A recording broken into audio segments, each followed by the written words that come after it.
All right, we'll go ahead and call the May 27th meeting to order. City Clerk, if I can have the roll, please. Councilmember Brightigam. Here. Councilmember Nguyen. Here. Councilmember Tran. Here. Councilmember Muñetón. Here. Councilmember Aristegui. Here. Mayor Pro Tem Dovin. Present. And Mayor Klopfenstein. Here. We will now have the invocation led by our Assistant City Manager, Matt West. And if I could have Councilwoman Yesenia Muñetón lead us in the Pledge of Allegiance, please.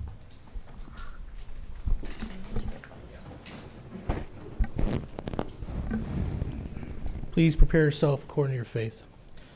Dear Lord, as we come together this evening, may our conversations be grounded in wisdom, guided by clarity, and carried out with mutual respect. May we listen with empathy, speak with honesty and conviction, and act with thoughtful purpose.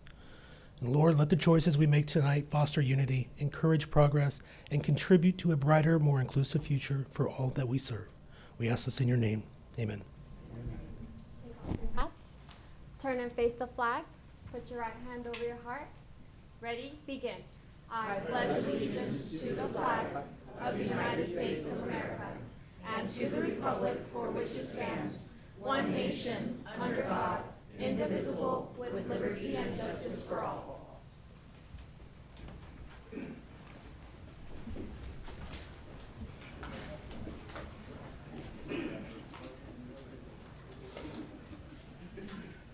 At this time, we will adjourn the council meeting and go to the Housing Authority, and I will turn it over to Councilmember Brightigam. We will call the Housing Authority convened. Madam Clerk, can we take roll? Commissioner Aristegui. Here. Commissioner Beckles. Here. Commissioner Klopfenstein. Here. Commissioner Muñetón. Here. Commissioner P. Nguyen. Here. Commissioner Tan Nguyen. Here. Commissioner Tran. Here. Vice Chair Dovin. Present. And Chair Brightigam. Here. All right. We'll open oral communications. Is there anyone here wishing to address the Housing Authority? Not the council, but the Housing Authority. Seeing none, we will close oral communications and move on to consent. We will entertain a motion. I'll move it. We have a motion. We have a second. Roll call vote, please. Commissioner Aristegui. Yes. Commissioner Beckles. Yes. Commissioner Klopfenstein. Yes. Commissioner Muñetón. Yes. Commissioner Philip Nguyen. Yes. Commissioner Tan Nguyen. Yes. Commissioner Tran. Yes. Vice Chair Dovin. Aye. And Chair Brightigam. Motion received, 9 yes votes. We'll move on to matters. Is any members have anything they'd like to share? None. Seeing none, we will move to adjournment. Back to the council. Thank you very much. With that, that takes us into oral communication. I do have several pink cards. We'll start with Tim Steed.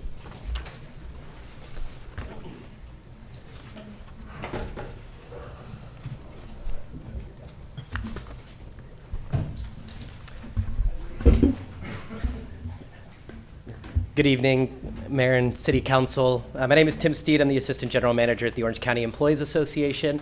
We represent both the Garden Grove City Employees Association and the Garden Grove Employee League.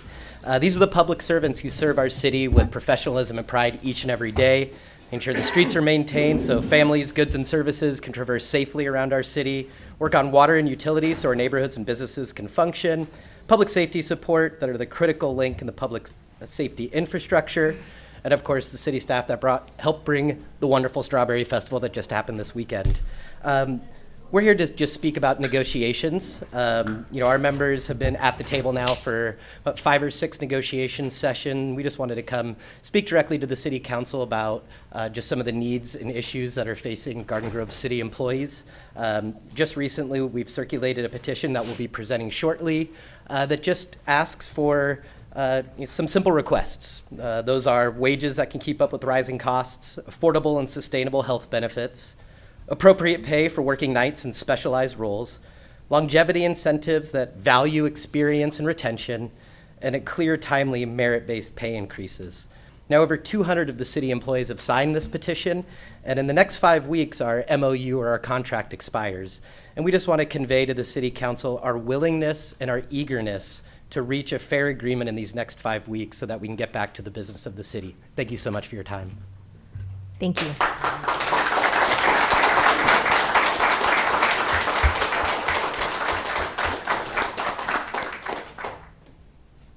Mariela Ortiz?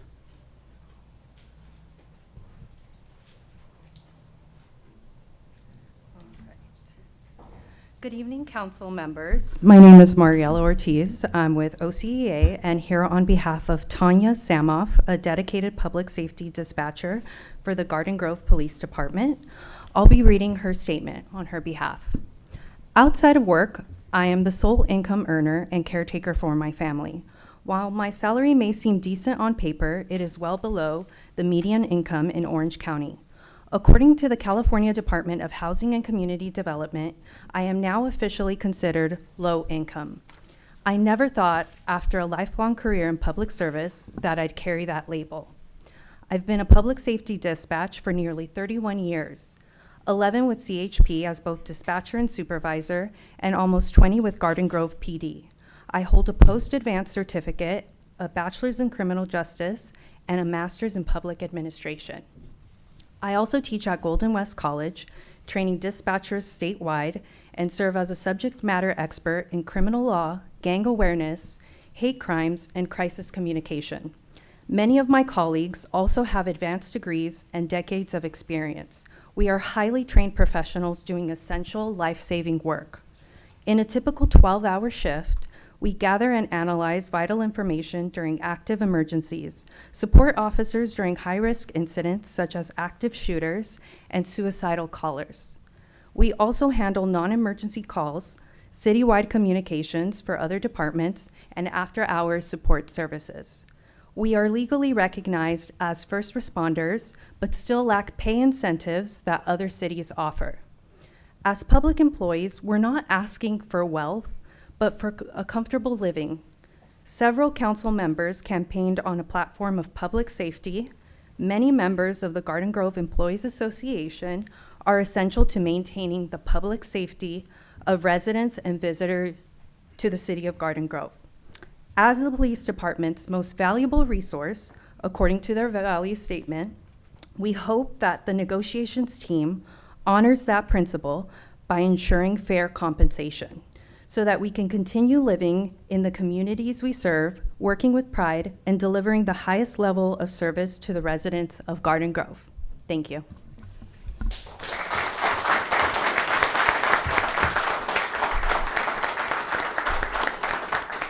Carlos? Carlos, yes. Good evening, Mayor and council members and city staff. My name is Carlos Rosales. I'm the lead organizer at Orange County Employees Association, and I'm here also on behalf of the Garden Grove League employees and the Garden Grove City Employees Association. We're here tonight because our members continue to seek a contract that accurately reflects the commitment to the city. The city already finalized the deal with the safety groups, 3% in 1 year and a new top step in year 2. Now it's proposing a similar wage package for us, but that would only positively impact around half of our members in year 2. For everyone else, there's nothing immediate. We appreciate any effort to invest in our workforce, but our members need relief now. Keeping up with the rising costs isn't a future need, it's a present one. We also want to address the longstanding concern for our members working nights, non-traditional hours, the lack of shift differential pay. This is standard practice across Orange County, particularly for 24-hour operations, like dispatch and police record. Among the city's comparative agencies, Garden Grove stands alone in not offering this benefit, okay? That's a big one. And while we're talking about around-the-clock service, we want to highlight our animal care workers regularly on standby, responding after hours to urgent calls involving injured or aggressive animals. These employees carry a heavy responsibility and deserve to be fairly compensated for the time they commit, even when they're off the clock, but still on the clock. We'd also like to recognize our public works members who are out in every kind of weather, maintaining essential infrastructure and responding to emergencies and making sure the city runs smoothly, literally from the ground up. Their work is often invisible until something goes wrong, but their value is constant. Beyond that, we want to acknowledge that many others those in community services, code enforcement, finance, and throughout city operation, whose dedication keeps this city moving, whether coordinating youth programs, ensuring compliances, or managing day-to-day logistics. Their work matters. We know you value this workforce. Many of you have told us so, and we believe you. That's why we're here before you tonight, because something is getting lost in the translation between council values and what's showing up at the bargaining table.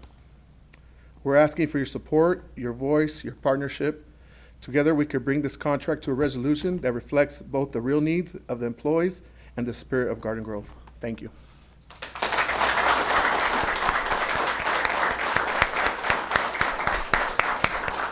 Thank you. Charles Leon?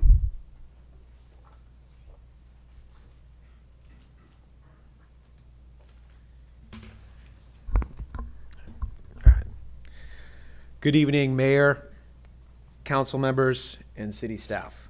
My name is Charles Leon.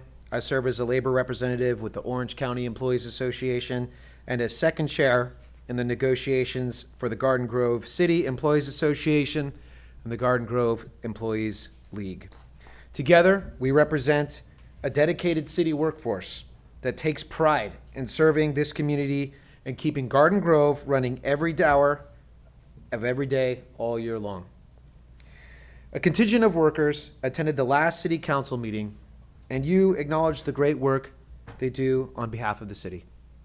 Tonight, we're joined by many more critical employees from across the city, and we're delivering an important message on their behalf. These petitions are signed by nearly 200 city employees from every department and classification and across all classifications in the association and the league. These signatures are more than just names. They are voices calling out for fairness, respect, and real support. And we're asking for your help. We've been at the bargaining table since early April, and so far, our members feel like their concerns aren't making it past whatever filters exist to you, the decision makers. This is frustrating, especially because many of us have strong relationships with members on this council. We've heard your support both publicly and privately. You've told us these employees matter and that they're valued and that you want to do right by them. But right now, that's not what is showing up in negotiations. We're not asking for anything unreasonable. We're asking for wages that keep up with the cost of living and benefit all members. We're asking for sustainable health care, incentives to retain experienced staff, and fair compensation for night shifts and for specialized work. To us, these are the fundamentals of a fair contract. As the city's leadership, you have both the ability and the responsibility to help guide this process to a respectful and responsible agreement. We believe you can, and we remain hopeful that will be reflected in the city's proposals very soon. We're united. We're ready for resolution. We're asking for you to stand with us and deliver the contract these employees have earned and deserve. Thank you very much.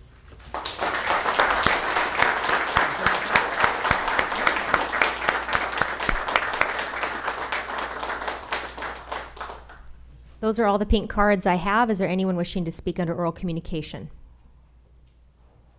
All right, very good. We will move on. We'll recess, actually reconvene to other agency bodies at this time. Madam Clerk, if you could call roll for successor, please. Member Brightingham. Here. Member Nguyen. Yeah. Member Tran. Here. Member Dovin. Present. Member Aristegui. Here. Vice Chair Muñetón. Here. And Chair Klopfenstein. Here. We've conducted oral communication with other legislative bodies. We will move on to the consent calendar. I have a receive and file the minutes. Do I have a motion? Second. I have a motion and a second. Call for the vote, please. Motion received, 7 yes votes. Any matters from successor members? Okay, seeing none, we will adjourn and move to sanitary district. And Madam Clerk, please call the roll. Member Brightingham. Here. Member Nguyen. Here. Member Dovin. Member Muñetón. Here. Member Aristegui. Here. Vice President Tran. Here. And President Klopfenstein. Here. We've conducted oral communications. Again, we're moving to the consent calendar. I have one item listed, approval of the Second Amendment to the Waste Disposal Agreement with the County of Orange for a one-year extension. Do we have a staff report for that, or can I ask for a? It's under consent. Okay, perfect. So I'll ask for a motion. So moved. Second. I have a motion and a second. Call for the vote, please. Motion received, 7 yes votes. Thank you. We'll reconvene back to council, but then I'd like to recess if we can. We do have a birthday. Those of us on this dais celebrate our birthdays. Councilmember Philip Nguyen. And so we're going to recess for 5 minutes or so and celebrate with some cake.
All right, we will reconvene our council meeting here. We have the consent calendar, items 1 through 7.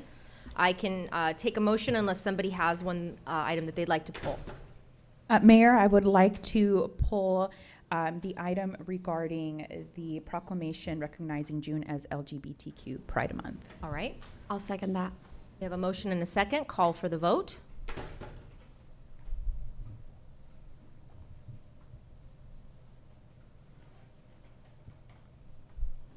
Motion received, 7 yes votes. Perfect. Thank you so much. As we approach the month of June, we are nearing the celebration of Pride Month, and I'm so honored that I get to be here and share with you guys our proclamation for June 2025 as LGBTQ Pride Month. Whereas our nation was founded on the principle of equal rights for all people, but the fulfillment of this promise has been long in coming for many Americans. Some of the most inspiring moments in our history have arisen from the various civil rights movements that have brought one group after another from the margins to the mainstream of American society. Whereas in the movement towards equal rights for lesbian, gay, bisexual, transgender, and questioning LGBTQ people, a historic turning point occurred on June 28, 1969 in New York City, with the onset of the Stonewall riots. During these riots, LGBTQ citizens rose up and resisted police harassment that arose out of discriminatory criminal laws that have since been declared unconstitutional.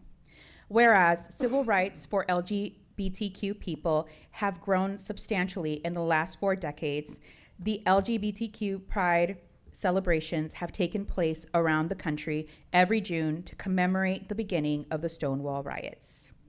Whereas California has been a leader in advancing the rights of its LGBTQ citizens, and while further progress is needed, it is important to recognize and celebrate the substantial gains that have been achieved. And whereas during the month of June each year, the city of Garden Grove will light the clock tower at Village Green Park with rainbow lights and post a pride banner. Now, therefore, the Garden Grove City Council does hereby proclaim this month of June 2025 as LGBTQ Pride Month in Garden Grove. Thank you, Councilwoman. With that, we have the remainder of the consent calendar. If somebody would like to move the balance. Do I have a second? Second. I have a motion and a second. Call for the vote, please. Motion received, 7 yes votes. Right. Do we have to vote on that? We did. The balance we did, but the first one, we moved to pull it, but we didn't actually. No, we move did. We the voted. We voted. Resolution. Yes. Oh, we did? We did. Okay. With that, we will move on to public hearings. Number 8. Yes, this evening we have a public hearing for the adoption of resolutions confirming the annual levy of fiscal year 2025-26 assessments for the Garden Grove Street Lighting District, the Garden Grove Street Lighting District number 99-1, and the Garden Grove Park Maintenance District. And we have Alexa Viramontes here to provide that report. Thank you, Mrs. Vasquez. Honorable Mayor, council members, tonight the City Council is asked to hold public hearings for the city's street lighting and park maintenance districts and to adopt resolutions for the collection of assessments for those districts. The public hearings are required by law, and their purpose is to hear testimony on the matter of annual assessments. Once hearings are complete, the resolutions may be adopted. Should the resolutions pass, the required information will be forwarded to the county assessor for a collection of the assessments. The assessments will raise approximately $1.3 million in streetlight revenue and $700,000 in park maintenance revenue. There are no increases to the assessment from last fiscal year. This concludes my report, and I and my consultant are available to answer your questions. Thank you very much. Any questions for staff at this time? Madam Mayor? Yes. Just a couple, there's more than one district, is that correct? That is correct, yes. I never saw any maps included in it, like which district is which. I know in the past they'd had like little maps in there, just, differentiating one district from another district. So maybe in the future, we'd include those maps in the staff report for Yes, we can absolutely community do to that. see which district they may or may not be in. I know this one has no increases, so, but if there was an increase in one and not in another, then people would want to know what district they were a part of, and a map would make it a little easier. Thank you. Thank you. Any other questions? All right, at this time, we will open the public hearing. Is there anyone from the public wishing to speak on item number 8? Seeing none, we will close the public hearing. Madam Clerk, will you provide a report, please, on protests you. received? Thank you, Mayor Klopfenstein and City Council members. At this time, I would like to enter into the record the following information. There are 35,162 parcels in the Garden Grove Street Lighting District, and as of 5:30 p.m., Tuesday, May 25th, 2025, the City Clerk's Office received a total of 0 protests and no additional protests as of the close of this public hearing. Therefore, there's not a majority protest for the Garden Grove Street Lighting District. Next, there are 343 parcels in District 99-1, and as of 5:30 p.m., Tuesday, May 27th, 2025, the City Clerk's Office received a total of 0 protest and 0 protest as of the close of this public hearing. Therefore, there is not a majority protest for District 99-1. And lastly, there are 35,715 parcels in the city's Park Maintenance District, and as of 5:30 p.m. Tuesday, May 27th, 2025, the City Clerk's Office has received 0 protest and no protest as of the close of this public hearing. Therefore, there's not a majority protest for the city's Park Maintenance District. Thank you. Very good, thank you. Any discussion before I have a motion? Do I have a second? I'm second. Have a motion and a second. Call for the vote, please. Motion received, 7 yes votes. All right, on to public hearing, item 9. Item 9 is adoption of resolution approving the engineer's report and a resolution to confirm the annual levy of fiscal year 2025-26 assessment for the Downtown Assessment District, and Ms. Veramontes will provide that report. And Mrs. Vasquez. Mayor, council members, tonight we have the final step in establishing the annual assessment for the Downtown Assessment District for fiscal year 25-26. The assessment remains the same from the previous year in accordance with the Landscape and Lighting Act of 1972. The remaining action for the City Council is to hold public hearing to adopt a resolution confirming the assessments for the district. Should the resolution pass, all information will be forwarded to the county for collection of assessments. This concludes my report, and I'm available to answer any questions. Thank you so much. Questions of staff? All right, seeing none, we will go ahead and open the public hearing. Is there anyone in the public wishing to speak on item 9? Okay, seeing none, we will close the public hearing. And City Clerk, will you please provide your report regarding protests received? Thank you, Mayor Klopfenstein and City Council members. At this time, I would like to enter into the record of the following information. There are 28 parcels in the Downtown Assessment District, and as of 5:30 p.m. Tuesday, May 27th, 2025, the City Clerk's Office has received 0 protest, and as of the close of the public hearing, has also received no protest. Therefore, there is not a majority protest. Thank you. Thank you. Colleagues, any other discussion, or I'll entertain a motion? Move it. Second. I have a motion and a second. Call for the vote.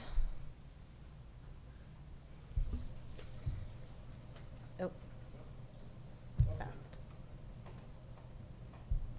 Motion received, 7 yes votes. All right, we will move on to public hearing, item 10. Item 10 is report on the City of Garden Grove vacancies and recruitment and retention efforts pursuant to Government Code Section 3502.3. And Mrs. Janie Lee is here to provide that report.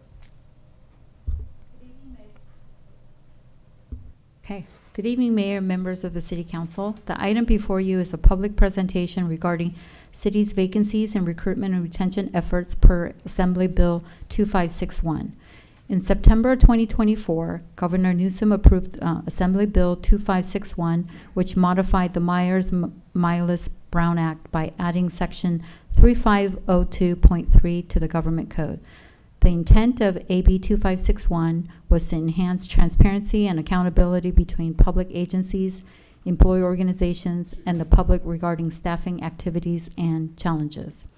Pursuant to AB 2561, the city is required to do the following. At least once a year, city shall hold a public hearing to present the status of vacancies and recruitment and retention efforts, including identifying any necessary changes to policies, procedures, and recruitment activities that may lead to obstacles in the hiring process. The hearing must be conducted prior to the adoption of the final budget if an annual or multi-year budget is being adopted in the fiscal year. The city shall allow each organized bargaining unit of the positions represented in the public hearing to make a presentation, and if the number of vacancies for the bargaining unit meets or exceeds 20% of the authorized full-time positions, the city will provide additional information upon the request of the affected bargaining unit. The additional information shall include the total number of vacancies, total number of applicants for vacant positions, the average number of days to complete the hiring process, and opportunities to improve compensation and other working conditions. Human Resources Department works extensively with other city departments to conduct comprehensive recruitment and selection process to fill the city's vacancies. In 2024, the city started with 568 full-time budgeted positions and added 4 positions for a total of 572 positions by the end of the year. The city was able to fill several positions and reduce the total number of vacancies from 51 to 37 positions by December 2024, and the city's overall vacancy rate decreased from 8% to 5% for full-time positions. The average vacancy rate for each represented and unrepresented bargaining units for all of 2024 ranges from 0% to 11%. Employee Association being at 10%, the League at 11%, Police Officer Association at 3%, Police Management at 0%, Central Management unrepresented at 3%, Middle Management unrepresented at 10%. For 2024, the city's retention rate was at 97% for full-time employee positions. There was a total of 14 employees who resigned to pursue other employment opportunities. The retention rate for each of the represented and unrepresented groups ranged from 95% to 100%, with Employees Association at 95%, Employees League at 99%, Police Officer Association at 98%, Police Management at 100%, Central Management at 100%, and Middle Management at 98%. The city's retention rate for part-time positions in 2024 was at 88%. There was a total of 21 part-time employees who resigned from the city. These part-time employees resigned for a variety of reasons, including full-time employment, scheduling conflicts, and educational obligations. In 2024, the city reduced its overall vacancy rate through consistent recruitment efforts. HR conducted a total of 73 recruitments with over 4,700 applicants considered for these positions. To attract qualified candidates, the city implemented targeted advertising strategies and collaborated with city departments to streamline recruitment process while adhering to established hiring practices and state and federal regulations. In 2024, the average duration for the recruitment and examination process was approximately 43 days. This time frame is influenced by a variety of factors, including the difficulty in filling the position, internal or external candidate pool, and examination components. To maintain a continuous pipeline of candidates, HR conducts regular recruitment meetings with the police department and community services. For the police department, the city conducts quarterly recruitments at the recruit, academy trained, academy enrolled, and lateral levels. This ensures that the police department has an ample pool of candidates to fill current and future vacancies for sworn positions. For community services, the city conducts triannual recruitments for the part-time classifications of recreation specialist and recreation leader. HR also holds biweekly meetings with the police department, monthly meetings with the Public Works Department to discuss department recruitment vacancies. Since these are our 2 largest city departments, these meetings provide an opportunity to strategize on short-term and long-term recruitment plans and opportunities and prioritize along with discussing and resolving recruitment and hiring issues. Human Resources staff meets with other city departments as needed to discuss the recruitment process. The city also implemented measures to increase candidate participation in the recruitment process. By taking advantage of changing technology, multiple choice exams have been administered remotely to allow candidates to take the exam on their own convenience. Additionally, the city also provides candidates the opportunity to conduct interviews remotely through Zoom. Although the city has successfully filling full-time positions, there have been few challenges in hiring process rooted for both structural limitations and evolving labor market. Both candidates seek full-time employment, the part-time candidates seek full-time employment and often decline part-time offers. It is common for several offers to be declined before a candidate accepts. This is a lengthy time process. Additionally, the city faces competition with private sector employers as minimum wage increases. In January 2024, the state minimum wage increased from $15.50 to $16 per hour, followed by implementation of a $20 minimum wage for fast food workers in April 2024. In January 2025, the state minimum wage rose to $16.50 per hour. Another recruitment challenge facing the city and other employer is the evolving nature of the workplace. COVID-19 pandemic significantly reshaped the workplace expectations, with many employees now accustomed to and preferring positions that offer remote or hybrid work arrangements. Prospective applicants frequently inquire about hybrid schedules before applying, and departing employees have cited the availability of such arrangement as an attractive benefit offered by their new employer. Although the city has a telecommuting policy, the agreement for remote work is decided by each department on a case-by-case, which cannot be guaranteed during the recruitment process. The city has established and implemented several comprehensive initiatives to strengthen the employee retention. These initiatives include providing longevity pay to recognize extended city services, offering professional development training to enhance technical and/or supervisory skills for promotional opportunities, and partnering with California State University Fullerton University Extension to provide the Leadership Academy to cultivate and prepare internal talent for leadership positions. Additionally, the city supports educational advancement towards a degree through tuition reimbursement program and promotes employees' engagement and morale through regular appreciation and recognition events, such as the Employee Service Awards. Beyond these core strategies, the city also implemented other retention practices, such as a 980 work schedule, city holiday closures, employee assistance programs, and clear internal promotional pathways. Collectively, these efforts are intended to foster a stable, motivated, and high-performing workforce that is committed to long-term public service. It is recommended that City Council hold a public hearing on the city's vacancies, recruitment, and retention efforts per AB 2561 and receive the informational report on City of Garden Grove vacancies and recruitment and retention pursuant to Government Code Section 3502.3. This concludes my report on the City of Garden Grove's vacancies and the retention, recruitment and retention efforts per Assembly Bill 2561, and I'm available for any comments. I think I said AB 2561 like 30 times today within the last 2 minutes. I'm sorry, I missed a few points. Can you redo? Colleagues, any questions? I don't have a question, but I have a comment. So This is just yeah. questions only because public Okay. hearing. So yeah, so Okay. just questions for staff right now, and then we'll come back to comments in just a second. Any other questions? Okay. Can you tell me about employee association vacancy? That 10%, that's come with how many person is that? Personnel? I don't have that. We have 100 and I think 34 people, so about 13 vacancies.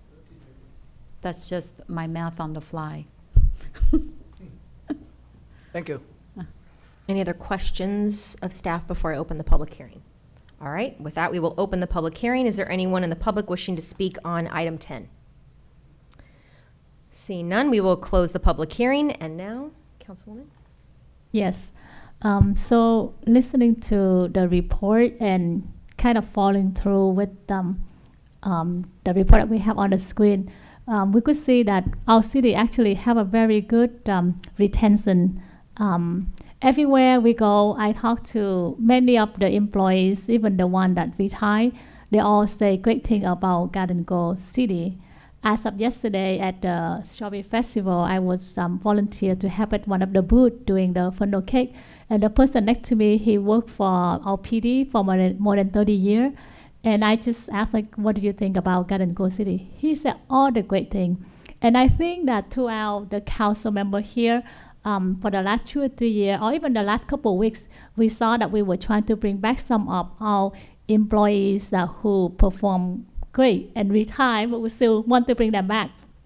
So I just want to highlight that, just, looking at this, we provide CalSIF Fullerton academic leadership program, longevity pay, so many things that I think our staff think of all the possibility and, like kind of different way to see that what can we do for the employees. And you saw that earlier. I know that we going through the negotiation now, but I just want the resident there to know that this council member, when we make a decision not just because we're here, but we know that this is gonna make impact to the resident, to our friend, to the family, to the people around us. So just so you know that when this council will make the decision with the heart and with their family in their mind. So that's what I want to say. But great job,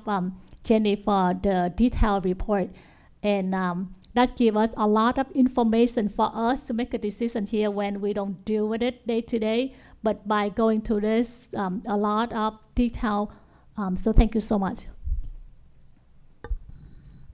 Any other comments from my colleagues? Thank you very much for the presentation, for sharing and all that we're doing. I think our climate and culture here in the city of Garden Grove is fantastic, and that's shown by how many employees we have that have served for 20 plus years. So we're doing well.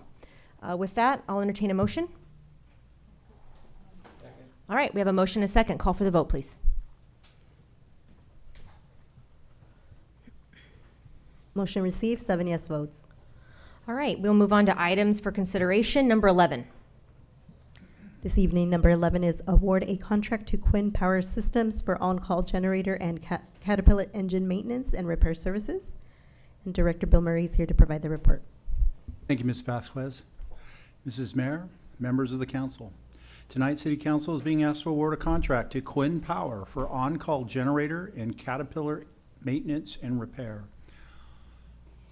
This contract will fund the maintenance and repair of the city's backup generators and natural gas engines used for pumping water and sewer at our water and sewer facilities.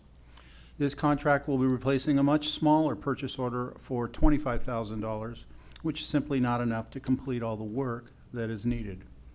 The proposed contract is for $150,000 annually for the next 5 years and should be sufficient to cover the city's needs over that time frame. Staff received and opened one responsive proposal on March 24th of this year. Staff reviewed and evaluated the proposal and determined that Quinn Power provided a responsive bid and recommends award of the contract. Should council decide to award the contract tonight, the company can begin maintenance and repair work within the next 2 months. This purchase order will be paid for with fleet, water, and sewer funds as appropriate. The general fund is not impacted. This concludes staff's report, and I'm available to should you have any questions. Colleagues, yes. I have a quick question. So according to your report, the existing blanket purchase order was $25,000. And so now you said that it is insufficient. So how did you do what was the rationale how to come up with the $25,000 then? And now that you have $150 annual for 5 years, so does it mean that this one in the next couple of years, you're gonna have another number? No, we're pretty confident on this number. What we've seen over the last, basically, I'd say 3 to 5 years, is a significant number of rolling blackouts that have been affected to our Southern California, and actually I think most of California, as a result of a lot of the restrictions that have been put on the power companies.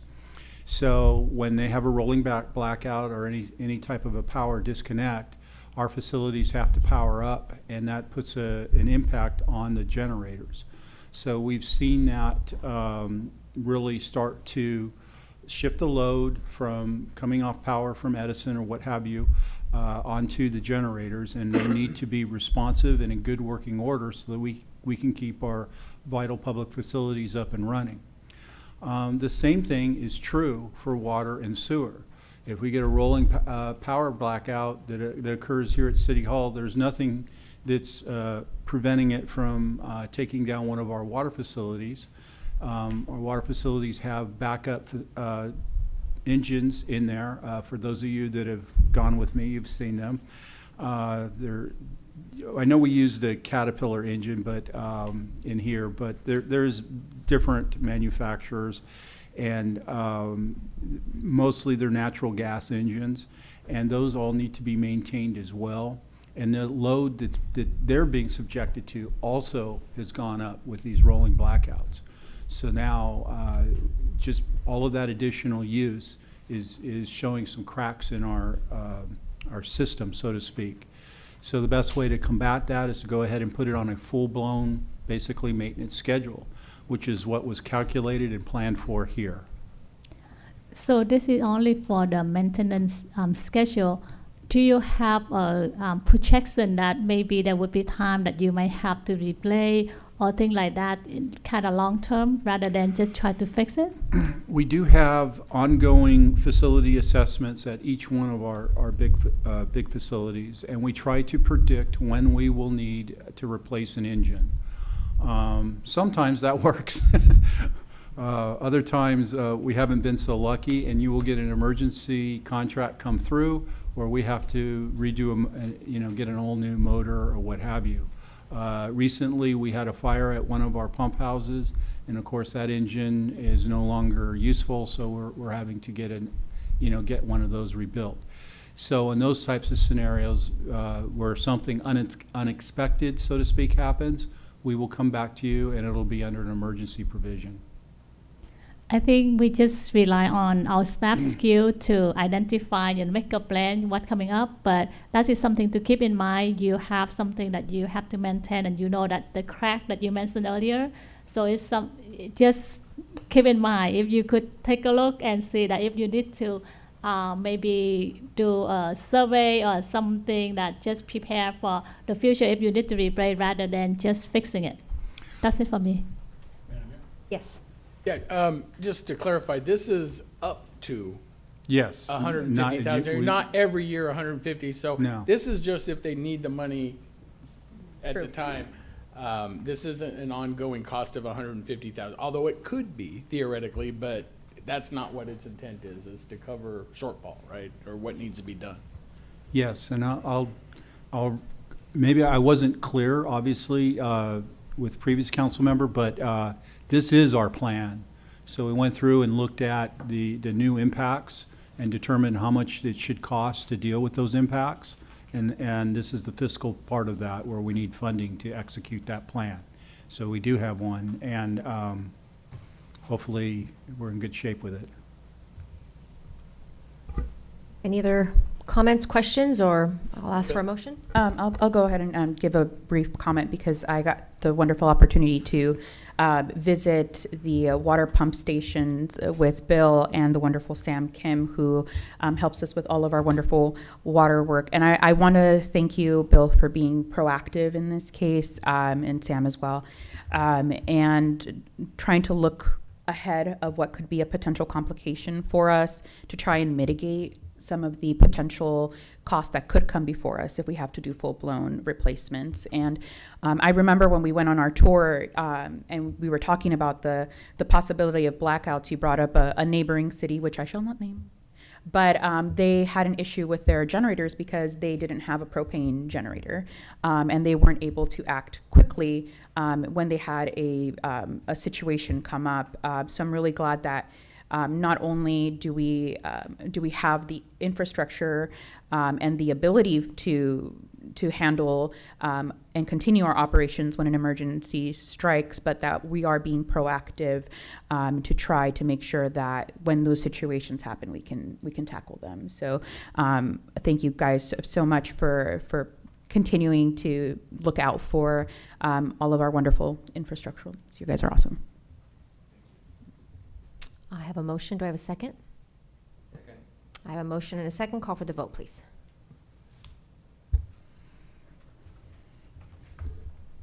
Motion received, 7 yes votes.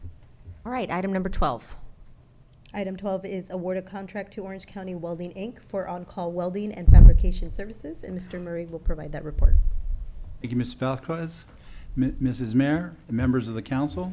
Tonight, City Council is being asked to award a contract to Orange County Welding for on-call welding and fabrication services.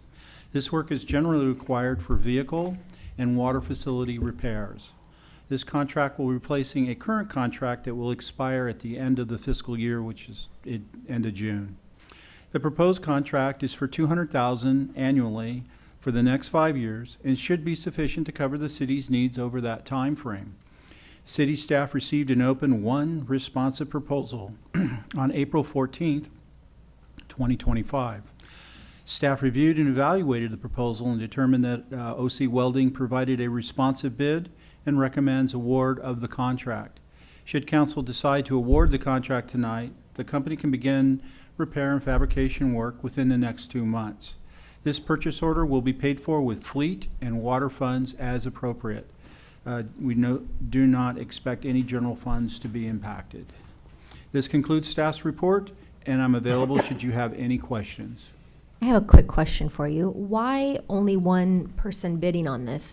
I've noticed that now over the last 2 items. Is this a rarity? Is there a reason why more people aren't bidding on these projects? We have a lot of college graduates. We do not have a lot of trade graduates. Understood. Yes. You know, so when I was looking over the agenda and I saw this $200,000 a year for a welder to on-call weld, and I, kind of got curious. I Googled, how much does a welder make in Southern California? And I got $50,000 to $80,000 range that it came back with. But it had a caveat, and some bigger cities, slightly more. And then I started thinking to myself, and maybe you can explain it, but $200,000 versus high-end, let's say $90,000 with all the certificates. Wouldn't it be a lot cheaper for us to hire a city welder? It seems like we could save $50,000 a year right on this one line item alone by having our own in-house welder, and then they're available anytime you need them, right? Well, that's an excellent point, Councilmember Brightigan. The issue is that the work is cyclical. We will weld up a lot of stuff and get it powder coated or painted, and it'll work just fine for a number of years, and we won't need a lot of welding help.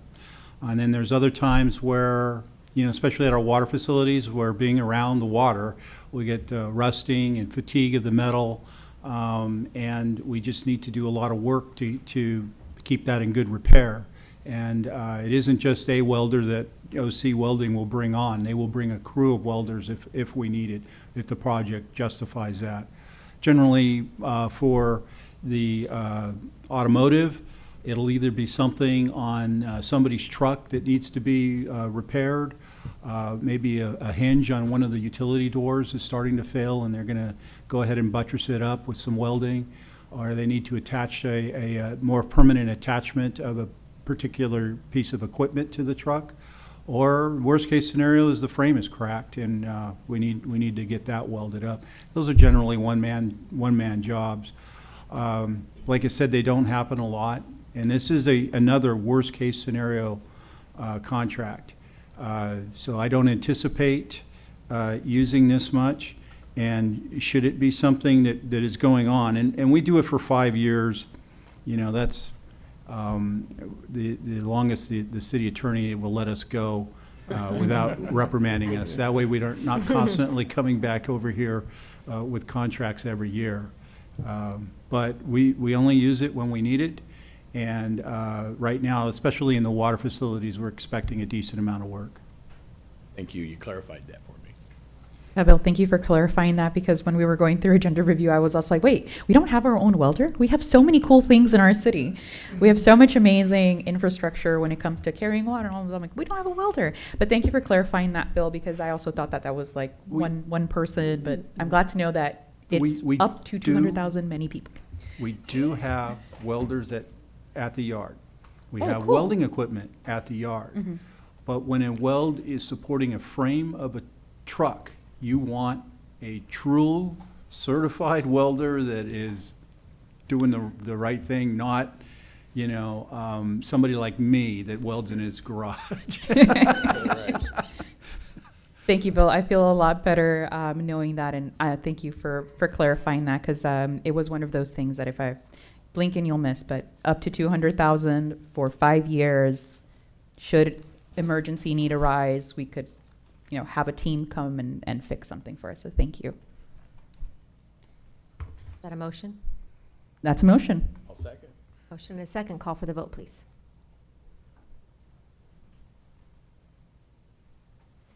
Motion received, 7 yes votes. On to item 13. Item 13 is award a contract to Palp Inc., doing business as Excel Paving Company for the Harbor and Garden Grove Intersection Improvement Project, number CP-1303,000, and Mr. Murray will provide that report. Thank you, Ms. Vasquez, Mrs. Mayor, members of the council. Tonight, City Council is being asked to award a contract to Palp Incorporated that's doing business as Excel Paving Company for the construction that will widen the intersection at Harbor and Garden Grove Boulevard. In general, the project will add an eastbound right turn lane along Garden Grove Boulevard and a northbound left turn lane along Harbor Boulevard. The right turn lane is right in front of the Carl's Jr., and the left turn lane addition will make dual lefts going northbound on Harbor at the boulevard. Furthermore, all the existing through lanes will be widened to at least 11 feet, which we have some pretty thin lanes there and a very, very thin median, especially on Garden Grove Boulevard. And of course, all of this work includes new signal hardware to accommodate the widening. All the work is to be completed at a cost of almost $6.7 million. Staff received a grant from OCTA of almost $4 million, which will be matched with the city's gas taxes, and then it's the new one and the old one. Measure M, basically funds that were just given to us based on our population. And the project will be paid for in a 65% to 35% ratio. So if the cost of the project goes up, the cap will be for OCTA $4 million. But if we spend less than that, it'll be at that 65%, 35% ratio. Staff received and opened 4 qualified bids earlier this year and determined that Excel Paving Company to be the lowest responsible bidder. Should the council decide to award the contract tonight, the contractor can begin work in summer and should be complete early next year. This project was included in this year's capital improvement plan and will be paid for using M2 grant funding, gas tax, and M2 local funds. As a special note, this is another widening at a major intersection. We've done many, many of these through the years. I'm surprised I haven't done this one before. Actually, I kind of did it before. That's when we went from 2 lanes to 3 lanes, and that was in preparation for the SR 22 project. And my point for all of that is that there will be impacts to traffic. You're going to break some eggs when you make an omelet, and this will be one of those scenarios. We will do our best to work with that. We have a traffic mitigation plan. We always work with the business owners and do everything that we can for them. But inevitably, there will be complaints by motorists, and there will be complaint by businesses. And trust, we are here. Just give me a call, and we will address it the best that we can, just like we have many other times. So that concludes my report, and I'm available should you have any questions. Thank you. Colleagues, questions? Yes, Councilwoman. Thank you for clearing that question about traffic. That was one that I had today. How will the traffic be? How will it impact traffic? I guess the following question would also be like, what would be the working hours that Public Works would be in doing their job? Well, the contractor will have a permit that will allow them basically to go from 7 to 5. The majority of the work, there's early work that they can do in terms of prepping the equipment and what have you. Sometimes they get an early start on that. Hopefully that won't be happening on this project. And of course they can work later than that. But prime traffic, or prime opportunity for the work will be basically from 9 to 3. So that's when I expect the majority of the actual work to be done, where lanes will be impacted and what have you. But you will see people there before that time and after that time. And the contractor will it'll be very quickly. They will get a feel for when they can start and really start pushing it, and when they have to knock it off, because the traffic will let them know. And we will be out there monitoring the situation. We have an excellent traffic division that helps point that out to us. Bill, just to clarify, is that AM to PM or PM to AM?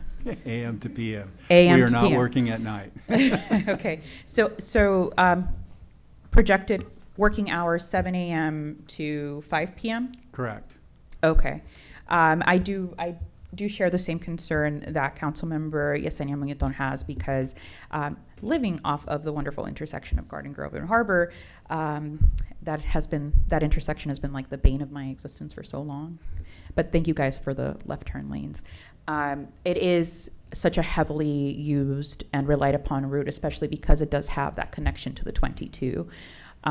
Is there, you say you guys have done traffic studies with regards to this? There'll be a traffic mitigation plan. Okay, perfect. And our plans are fluid. Good. If we see that what we're doing doesn't work or it's not good enough, we will then try to redirect traffic. And then over time, the residents will figure that out. It's like, it's just not worth going through that intersection. I'm going to go get on the freeway at Hastor and, the freeway and go that way. Or if you're coming, you'll use Euclid and stay off of Harbor.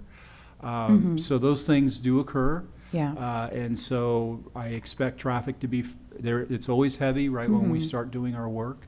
And then it tends to kind of reach an equilibrium and kind of mellow out a bit, so to speak. So, but it is a living, breathing type of a thing where we need to be really cognizant of what's going on, especially with the SR22 and how traffic is getting to that. Yeah, I mean, I'm going to be the squeaky wheel here, because I live off of the what they call the stone streets, right, off of Rainbow and on Flint and Marble Courts, all of those streets there, right.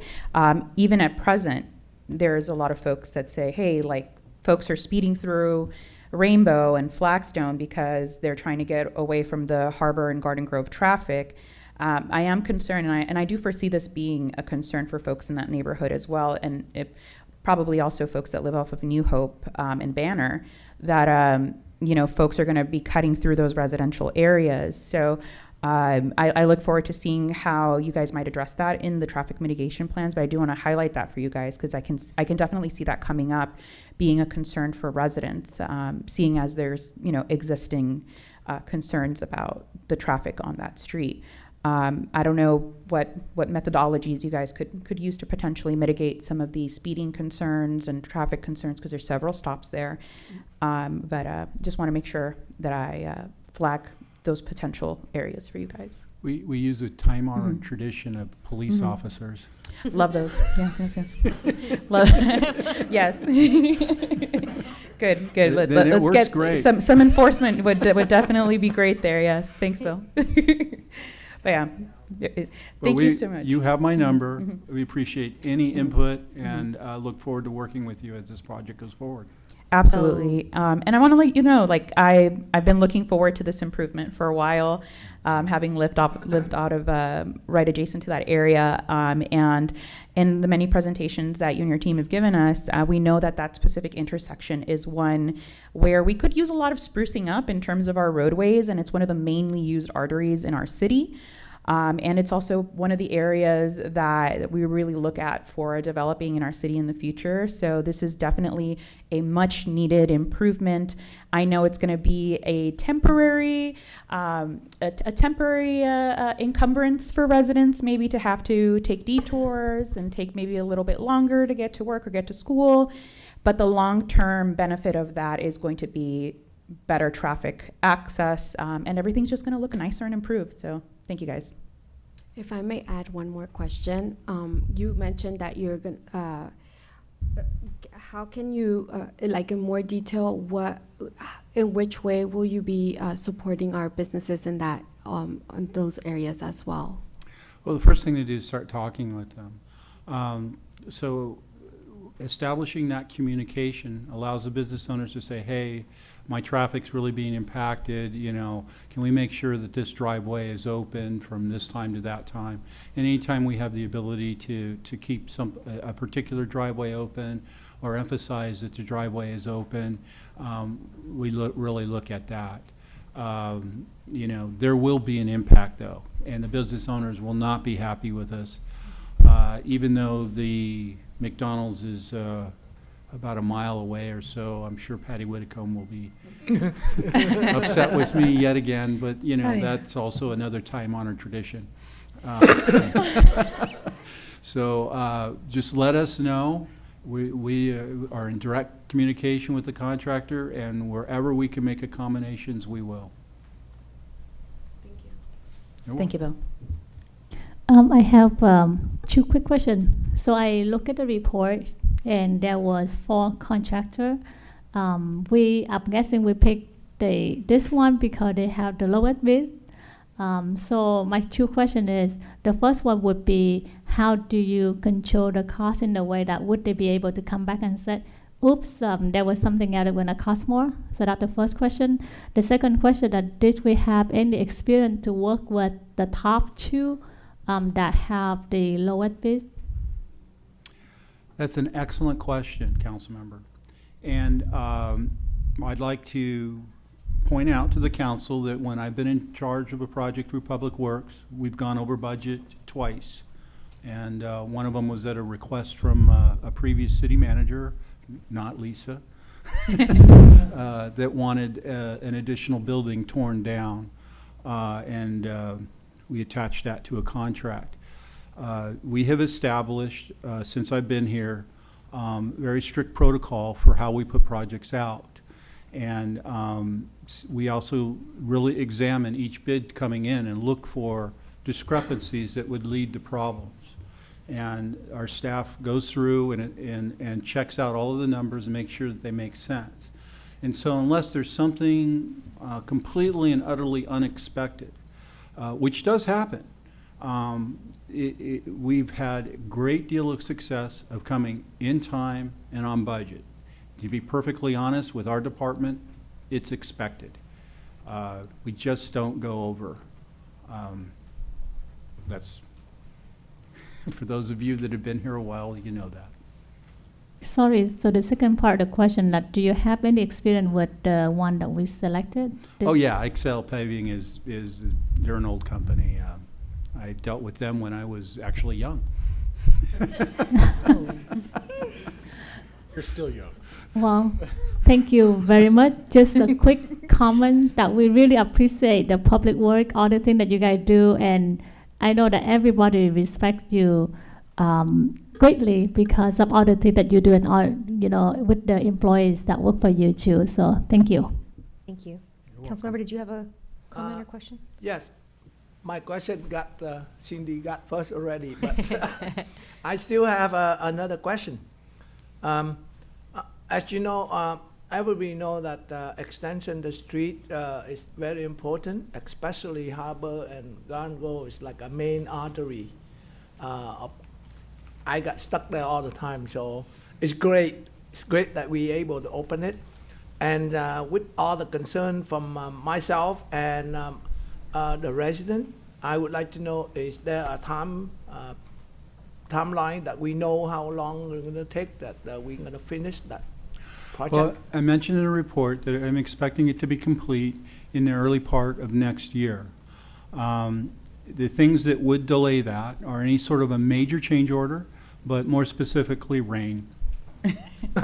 Okay, thank you. Quick question on, and it just goes to the ADA stuff, basically. You know, getting us something like this done, we're gonna have the ramps in and all the bells and whistles for our disabled members of the community. Yes, we have to by law. Colleagues, do I have a motion on this item? Second. Motion and second, call for the vote, please.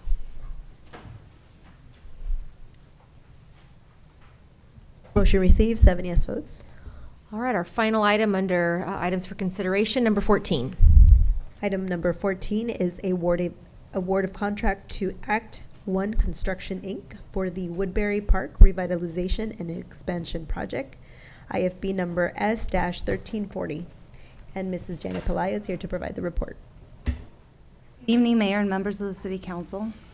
On March 14, 2025, staff solicited bids for the Woodbury Park Revitalization and Expansion Project. The project includes a full park reconstruction across approximately 3.8 acres and features a new 25-meter, 6-lane swimming pool, 2 playground areas, skate plaza, outdoor fitness equipment, basketball courts, park restrooms, a pool house building, lighting, landscaping, and a new parking lot. On May 6, 6 bids were received and opened by the City Clerk's office.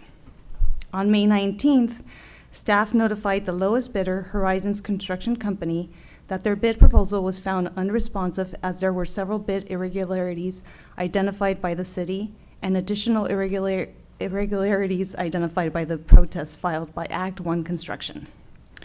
State law provides that bids that do not conform to the invitation for bids must be rejected and non-responsive unless the City Council determines that the irregularities are inconsequential, do not affect the bid price, and do not give the bidder a competitive advantage over the other bidders. Staff's independent review of Horizons Construction Company's bid has concluded that waiving those irregularities in their bid would give Horizons Construction Company a competitive bid advantage over the other bidders, given the number of irregularities that were found in their bid. Staff proceeded to review the bid documents submitted by the second lowest contractor, Act 1 Construction, with a total bid of $10,393,088 and the bid alternate item 2A additional cost of $598,912 for the LSI playground equipment, for a project total bid amount of $10,992,000. Staff would like to request that the City Council award a contract to Act 1 Construction.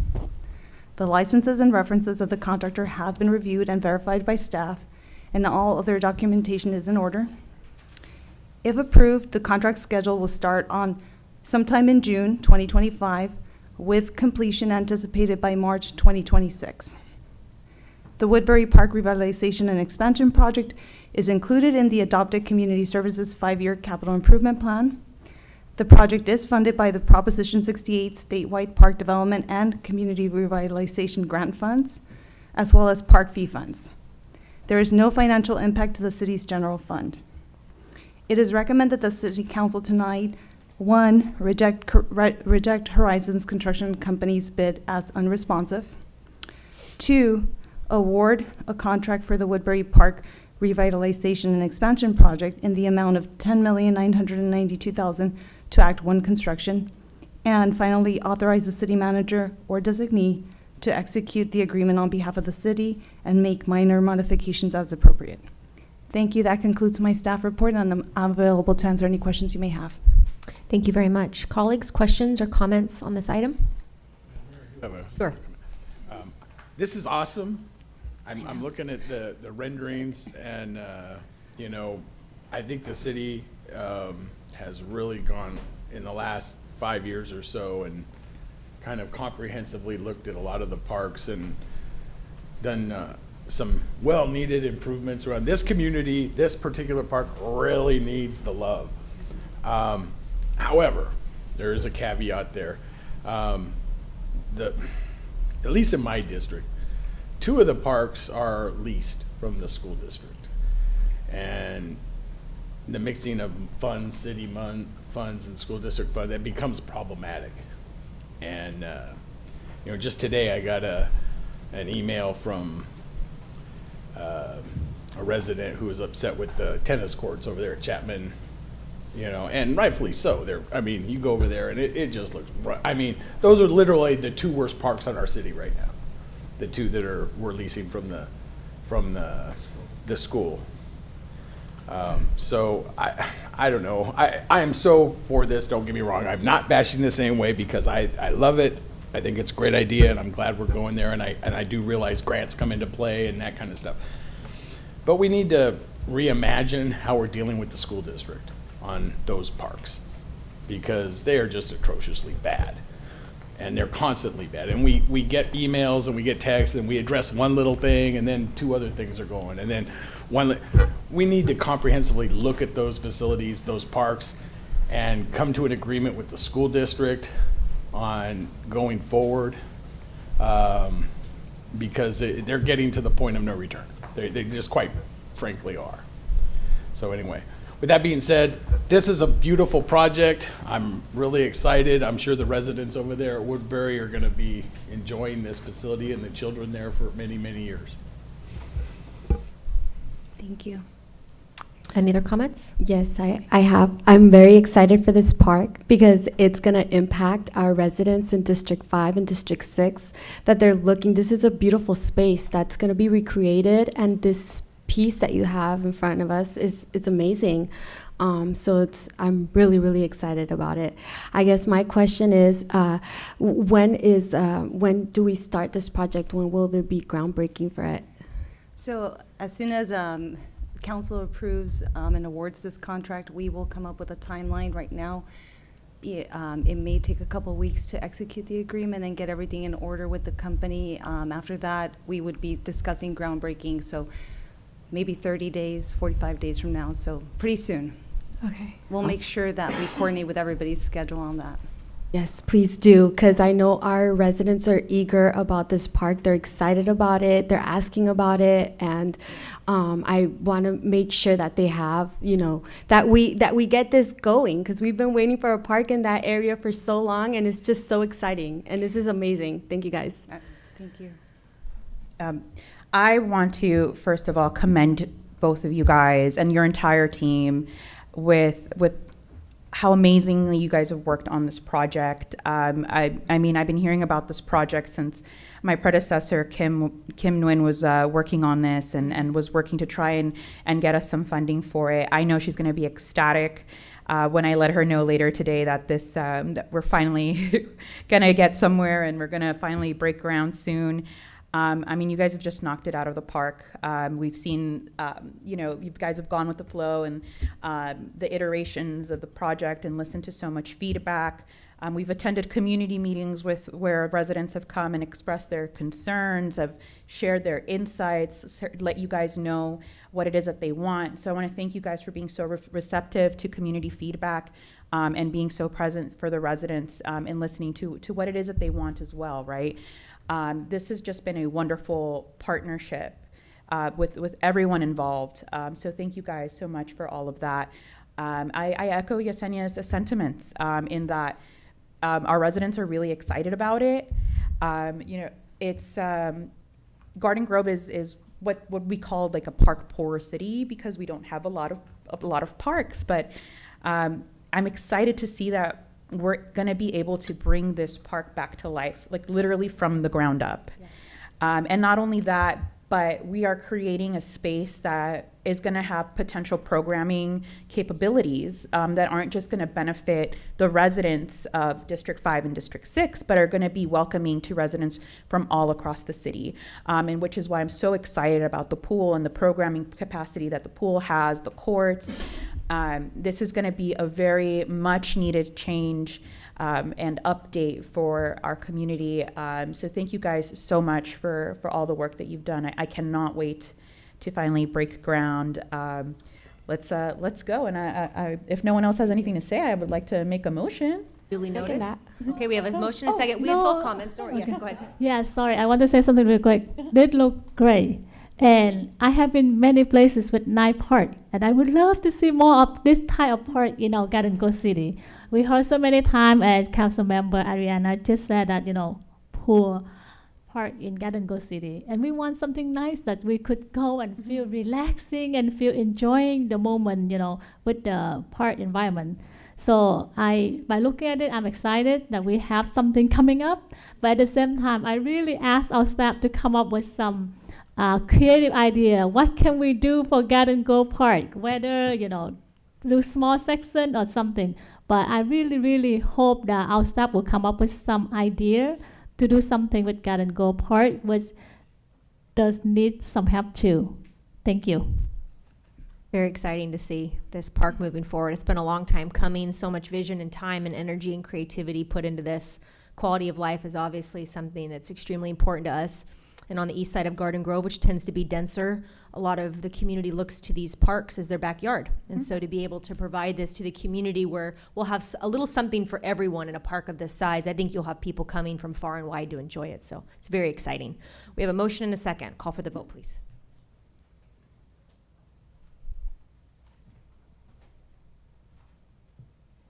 Motion received, 7 yes votes.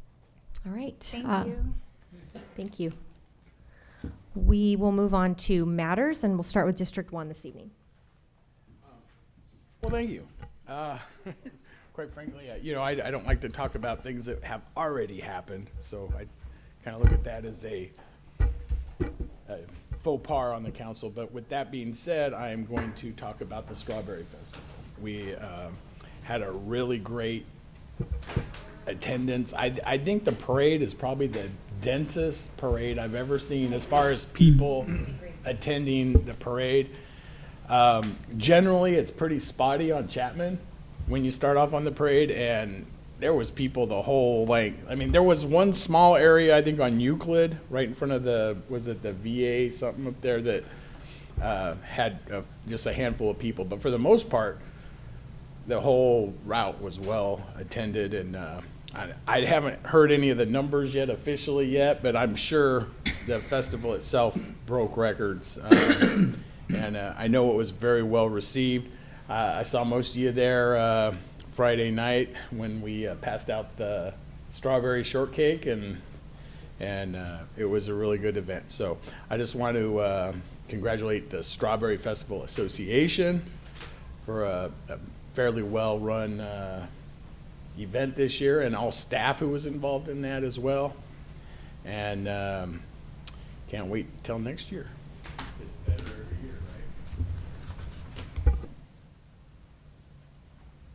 I too would like to congratulate the Strawberry Festival Association for organizing such an amazing event. From my research, our Strawberry Festival is like a second from Rose Parade from the whole country. So, and it's even more special this year for me because it happened right on my birthday. I have the luckiest people congratulate my birthday ever in my life. Yes. And so, thank you so much, and I'm good. Okay, before we lose the strawberry spirits, I'm going to continue with that thought. Great job. Every single day, well, let's see, on Saturday and Sunday, we have so many people still in line waiting for game, waiting for food. The food booth that I volunteered last year and also this year is the Funnel Cake. We have probably another 50 more people in line, but because that was the end of the day, so our police sat down and at exactly time, count to the second. And then also another amazing thing that I noticed, there were so many people, but when after our police make the announcement, the park got clear really quick. I was so impressed. Like we tried to clean up everything inside, and the minute we come out, there was nobody in the park. So that just tells us that how efficient our police is. Amazing.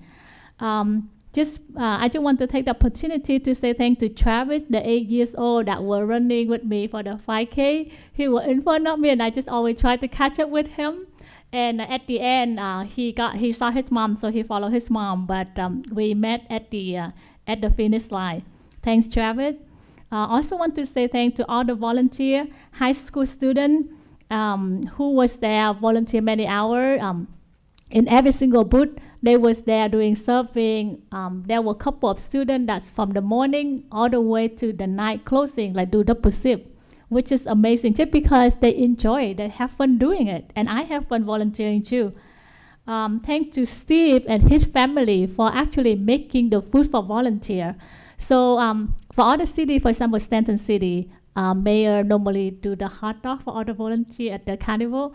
And so when I was just asking, like, Steve family does that for all the volunteer staff.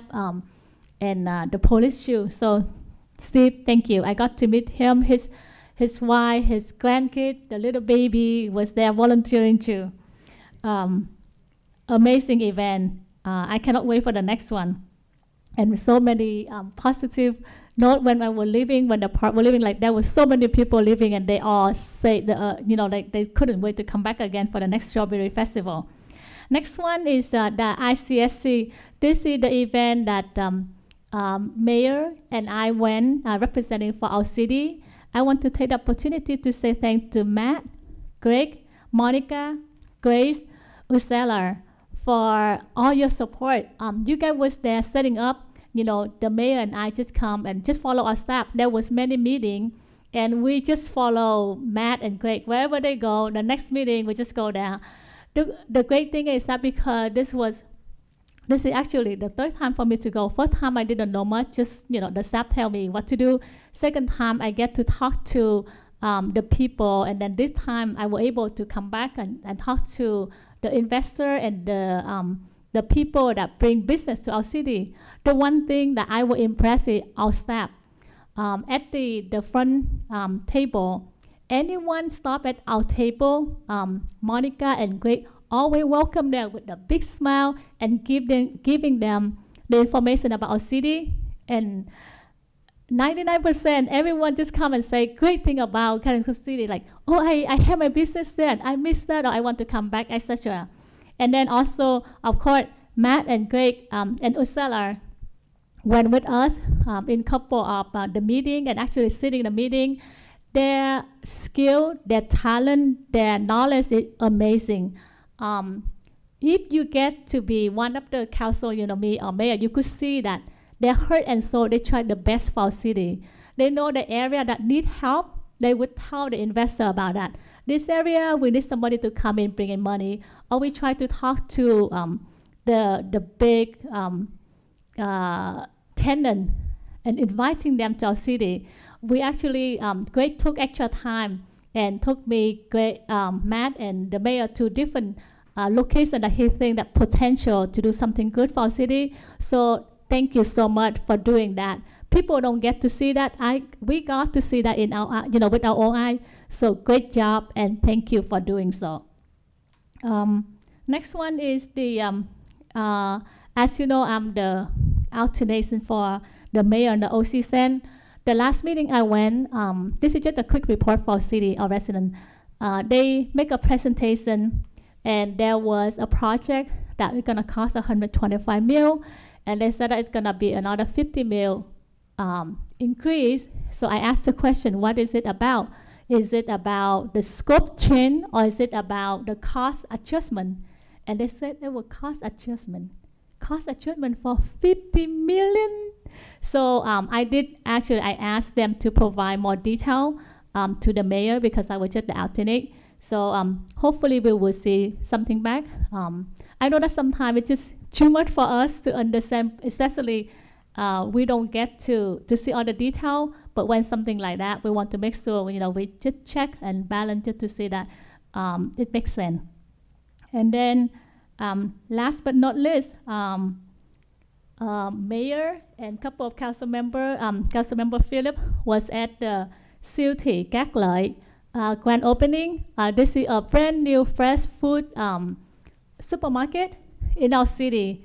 And so there was a lot of people there, and the great thing is that we were able to invite them to be part of our Chamber of Commerce. So our Chamber of Commerce super excited that too. And many of us was there, and other mayor and council from other locations came. So just want to say congratulations to my friend, and looking forward to see more fresh food and great clean supermarket for us to enjoy. Thank you. Yeah.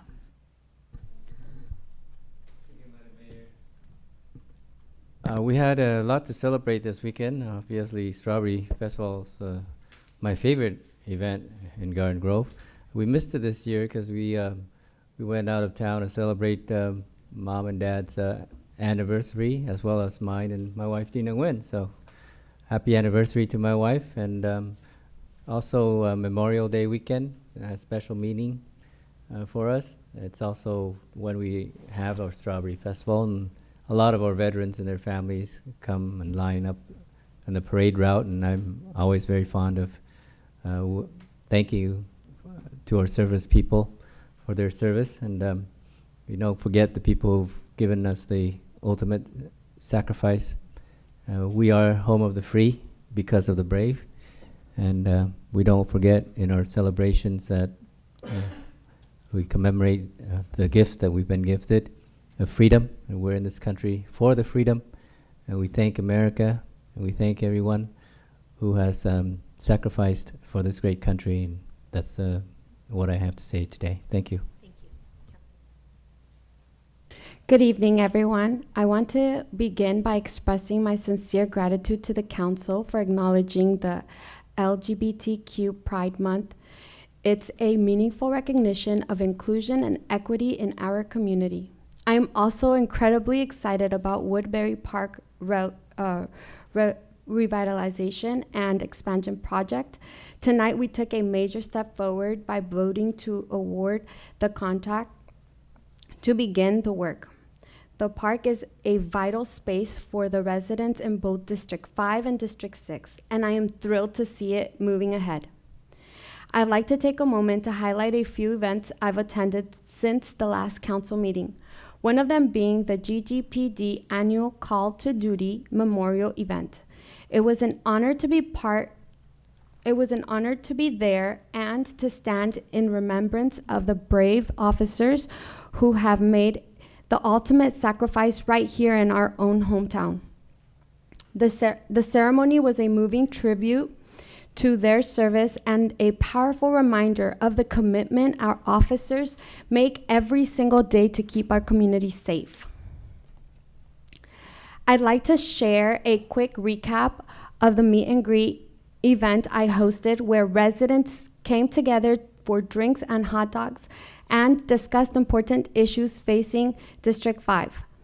We had well over a dozen residents in attendance, many of whom I was meeting for the first time. It was a great opportunity to connect and hear directly from the community.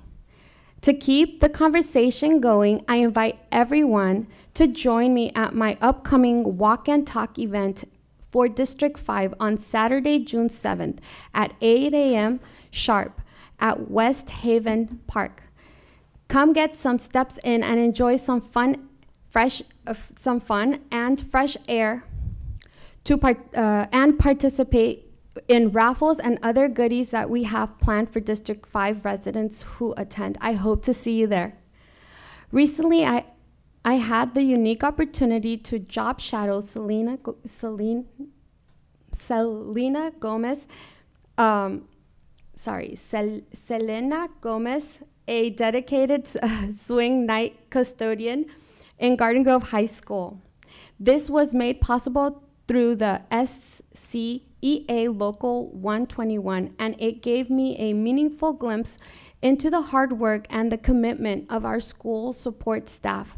Selena's professionalism and pride to her work were truly inspiring. I am grateful to her and the SEA for giving me the chance to better understand the essential role classified staff such as custodians and how it plays a big role in maintaining our schools safe and welcoming with learning environments that are suited for our students. To kick off the Strawberry Festival festivities, I had the pleasure of attending the 48th Annual Strawberry Ball, a wonderful tradition where our local seniors are invited to celebrate the spirit of community and volunteerism. I was especially thrilled to share the night with my daughter as my date. We both had a fantastic time. The Strawberry Ball was a perfect lead on to the rest of the festival celebrations. Next on the list was the traditional cake cutting ceremony. And I have to say, I have never seen such a large cake in my life. The line was so long and people were eager to get a slice of cake. It was amazing.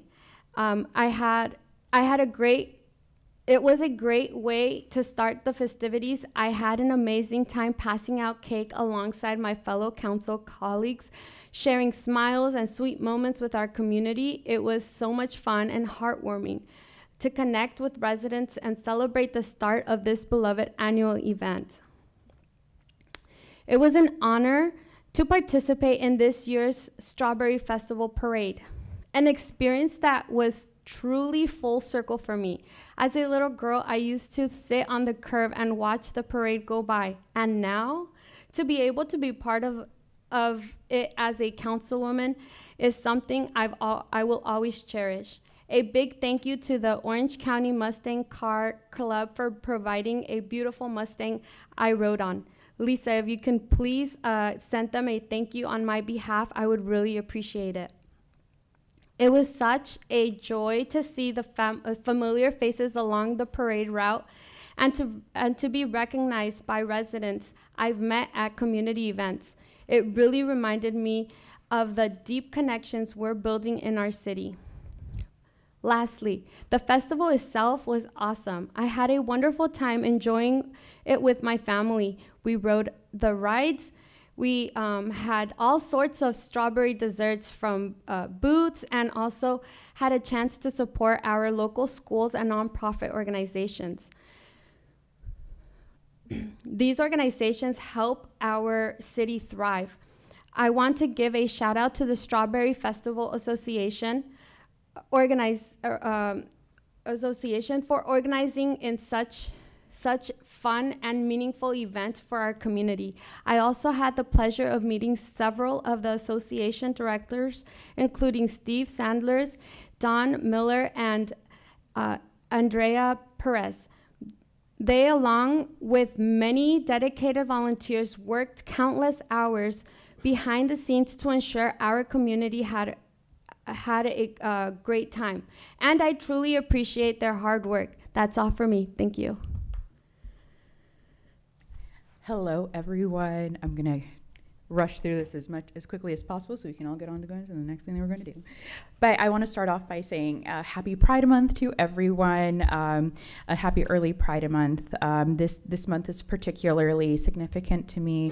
I'm very proud to be the first openly LGBTQ woman who has been elected to Garden Grove City Council. It means a lot to me to be here on this dais and to be sharing alongside this journey with the rest of my colleagues and the members of the community.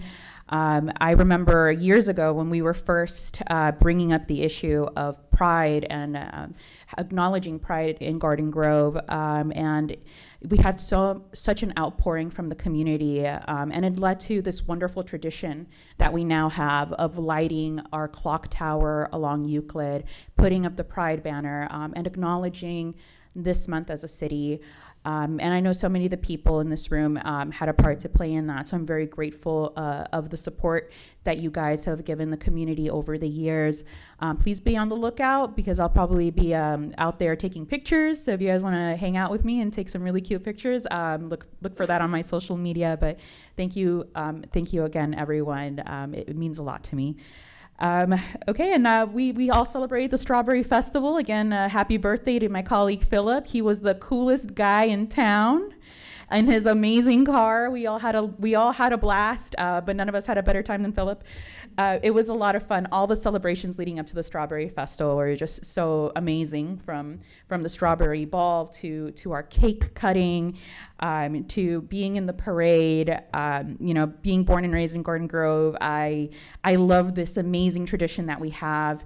It brings people from all over, and the Strawberry Festival and the foundation, they help so many local organizations and nonprofits. Cindy brought up volunteering at the funnel cake booth, and growing up as a Key Club kid here, I would volunteer at the funnel cake booth every year with our great Kiwanians here in Garden Grove, and all that money would go towards scholarships that would help our local kids. And I know there's sports teams out there, other NPOs, And they all really benefit from the outpouring of support that we get in the Strawberry Festival. So I really appreciate the work that Mr. Tony Lopez and the rest of the folks with the Strawberry Festival Foundation have put into making this event such a success. I also want to extend my thanks to our police department for keeping us all safe this weekend, and in all the events leading up to all of our celebrations, because there were a lot of people, like George said, more people than I think we've seen in a really long time.